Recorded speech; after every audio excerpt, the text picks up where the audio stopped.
Good morning children. Today we will do lesson 11, table and shares. In this chapter we will learn about division. We will discuss about the properties of division in the following videos. Just watch it. Look at the beautiful apple farm. About visiting this farm and learning the division properties here, it would be fun. Let us begin. There are 4 division properties. Let us learn about them one by one. Property 1. When a number is divided by 1, then the quotient is the number itself. Let us see how. There are 5 kids in the farm, but there is only 1 apple in the basket.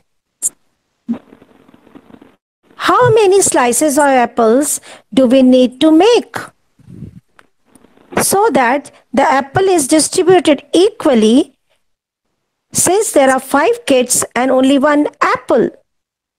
We need to make 5 slices of the apples to distribute it equally among the 5 kids. Therefore, 5 divided by 1 is equal to 5. This concludes that when a number is divided by 1, then the quotient is the number itself. Now, property 2. When a non-zero number is divided by itself, the quotient is 1. Now we can see 4 kids and the number of apples in the basket is 4.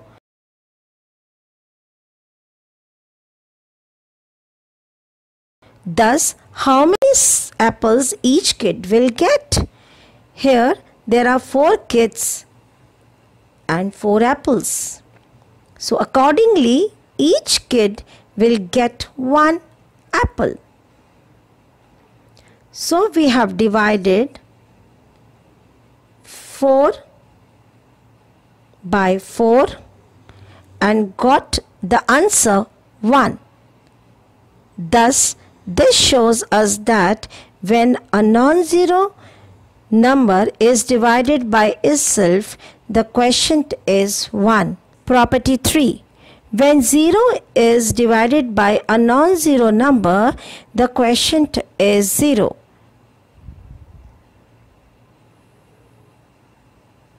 Oops, there are 0 apples in the basket and the number of kids are 6.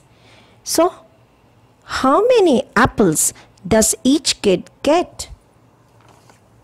There are 6 kids and no apples.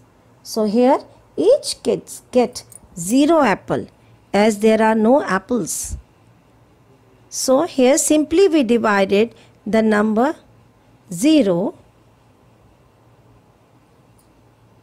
by 6. We got the answer 0. Thus, when 0 is divided by a non-zero number, the quotient is 0. Now, property 4. When the remainder is 0, the quotient and the divisors are always the factors of the dividend. Look at the board. It shows the division of 12 by 3. Here we can see that 3 is the divisor, 4 is the quotient, and the remainder is 0. So, we also know that 4 and 3 are the factors of 12. That is 12 equal to 4 into 3 equal to 3 into 4.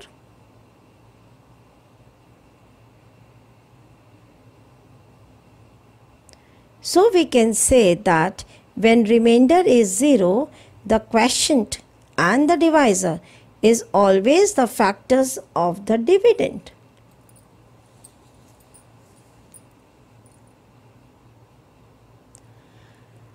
I'm sure children you must have enjoyed learning about division properties at the apple farm. Division. Division is when we split up or divide a whole group into smaller equal groups. The basket of the apple can be divided into 3 smaller baskets with 2 apples in each. What do we do when we divide? When we divide, we are trying to split something into equally numbered groups. Take these 16 apples. Dividing these 16 apples into 4 equal groups gives you 4 groups that have 4 apples in each of the group. Now let us divide these cookies. Let's imagine there are 12 cookies and 4 people wants to share them. How many cookies should each person get if the cookies are shared equally? To get the answer, you must divide the cookies 4 ways. 12 divided by 4 equals 3. Each person should get 3 cookies. There are 3 different ways to write division problems that you might see in your maths work. Don't get confused. All of these means the same thing. The 3 numbers in a division problem each have a special name. The number being divided is called the dividend. The number that the dividend is divided by is called the divisor. And the result of the division is called the quotient. Division is the opposite of multiplication. If you know a multiplication fact, you can figure out some division facts also. Let's look at some example. First, let's look at 15 divided by 3. 15 divided into 3 equal parts is 5.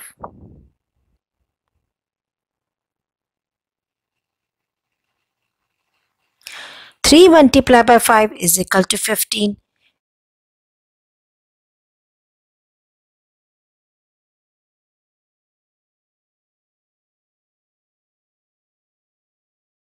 And 15 divided by 3 is 5.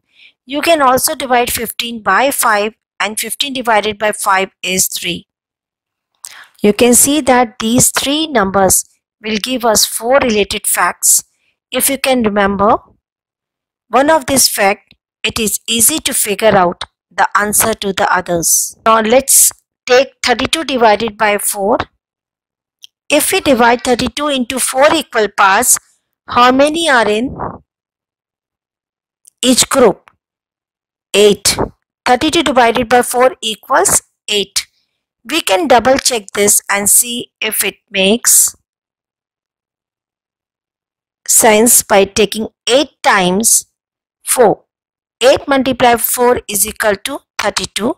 So we know that 8 is the right answer to the question, that is 32 divided by 4. How else could we divide 32? Well, because 32 divided by 4 equals 8, we know that we could divide 32 by 8 also. 32 divided by 8 equals 4. Remember our related facts?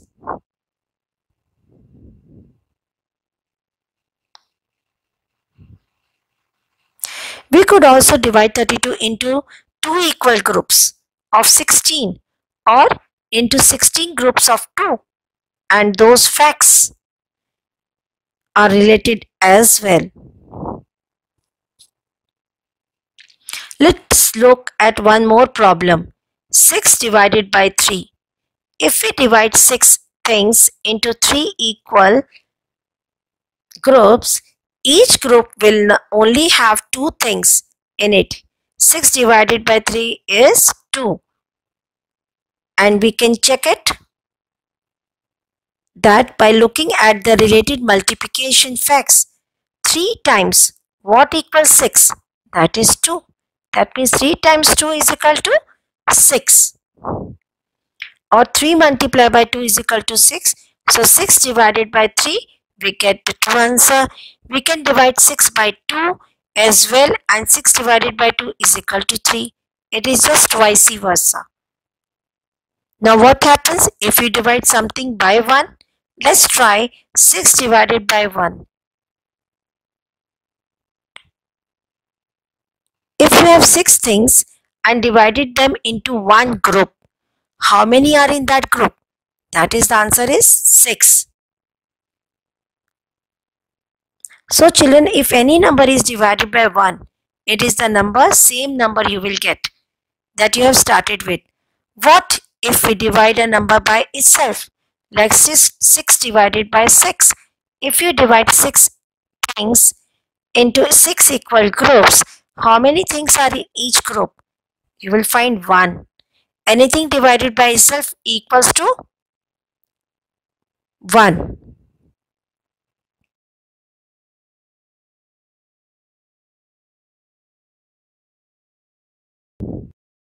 I hope this helped you understand how division works. So, goodbye till the next time. Thank you, children.